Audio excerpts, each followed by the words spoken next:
Hi guys! So it's July 26 today and pasado alas 10 na ng umaga. Tapos na tayong kumain around 8 to 9. Water therapy na lang tayo. No? So wala akong tea available dito sa bahay and wala akong black coffee. Pero kasi nagpapalpitate ako so hindi na muna, tubig na lang.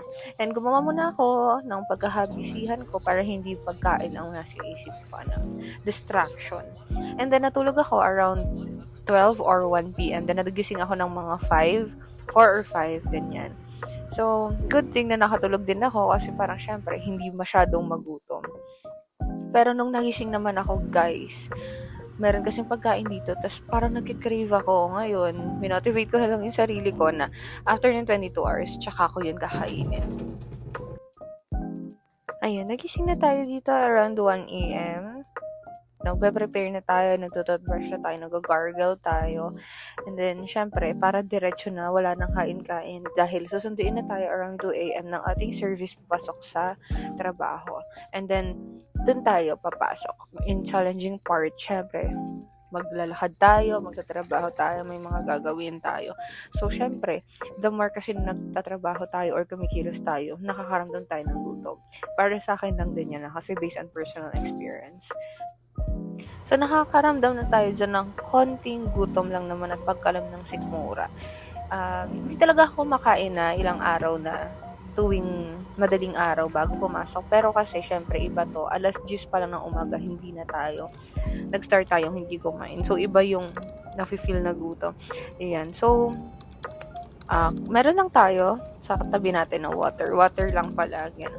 Yan, dyan medyo, alam mo yung parang nafe-feel ko na medyo nahihilo na ako, na iniisip ko tama ba to? Pero wala na sa isip ko na bumili or kumain pa. Kasi sabi ko, konti na lang naman. Around 3 a.m. na to and yep, tuloy lang tayo sa ating work. Unlike nung bago ako matulog nung gabi, before 8 p.m., sobra yung gutom ko na sina-challenge talaga ako. Yan, so another kuha ng water tayo dyan. And then set up. Yan, waiting tayo. Ilang oras na lang. At nakakailang oras na tayo. Yan, malayo pa pero malapit na. So once na mapaupo na tayo dyan at mag-start na yung pinakang work natin, is bihira tayong makakatayo, which is mas pabor kasi ayun, mas hindi tayo mapipilita kumain, bumili sa labas kasi bawal talaga. Merong breaks like 2 minutes, 3 minutes na CR break lang. Hi. Thank you. Okay lang. Thank you.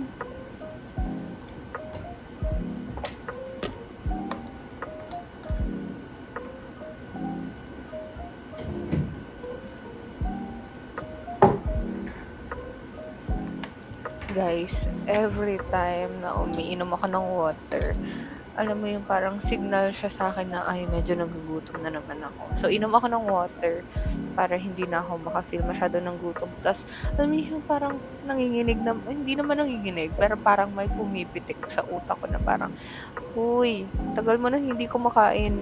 This is not you. Guys, naka 18 hours na tayo. And nararamdaman ko na, ko kung normal lang to sa 18 hours na medyo nahihilo ako. Medyo may pitik-pitik na ng konti sa utak, charis. And then, medyo nagugutom na. Actually, yung gutom is pagkagising ko ng bandang alauna, nakakaramdam na din ako. And even before ako matulog around 8 or 7. So, ayun. Going strong naman tayo. At dahil wala tayong magawa, okay, sa kanang pocket, meron tayong ballpen and tissue. Ayan. Yan yung mga usually nakalagay sa pocket ng jacket ko. Pagtasin,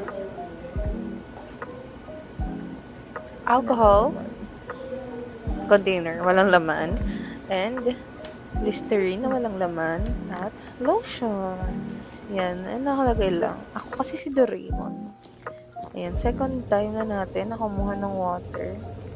Guys, gutom na ako. Feel ko na yung gutom. So, kumuha na ako ng tubig. Ulit, nag-refill ako. Not the usual, kasi yung pang-araw-araw ko kasi sa work is, hindi ako nakakaubos ng isang tumbler na tubig. So, I'm not sure kung ilang ml to. Pero yun, And ngayon, pangalo ko na. And sobrang sarap sa digestion nung sa feeling nung warm water ever. Ang problema lang is baka bigla kasi akong mag-ihi, pero tingnan na lang din natin, at least lang. Kasi konting-konti na lang, ilang oras na lang. So, it's already 5:05 in the morning, and meron na lang tayo 5, 6, 7, 8. Hanggang 8, may 3 hours na lang tayo para mabuo natin yung 22 hours na fasting, guys. Yes, konting-konti na lang. And babalik na tayo sa 16 hours na fasting. So, nakaka 8 days na tayo, parang ganun. More or less 8 days tayo na nagpa-fasting ng 16 hours. Ngayon, try lang natin yung 22 hours since, ayun, weekend naman. Guys, 7:31 na and konting-konti na lang. Wala nang isang oras. Ayan, malapit na guys. May gutom natin.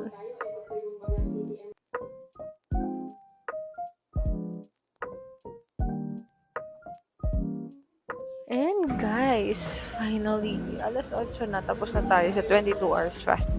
Hindi ko na napakita sa inyo yung mga kinain ko dahil nga medyo kasama ko yung workmates ko and then nadala na ako sa emosyon. So, tuloy-tuloy na. And konti lang naman yung kinain natin para hindi din tayo masyadong mabigla. So, ang first meal ko ay pork adobo and half rice. Hindi na ako kumain ng anything. And then, second meal ko is tasty tuna and wild egg para hindi naman ako mabigla. So guys, disclaimer lang, yung 22 hours fasting, ginawa ko siya dahil meron na akong previous 16 hours fasting. So hindi ako biglang nag 22 hours lang. And best pa rin na magpa-consult muna kayo sa doctor before nyo ito i-try. And share nyo na rin yung fasting experience nyo sa comment sa baba.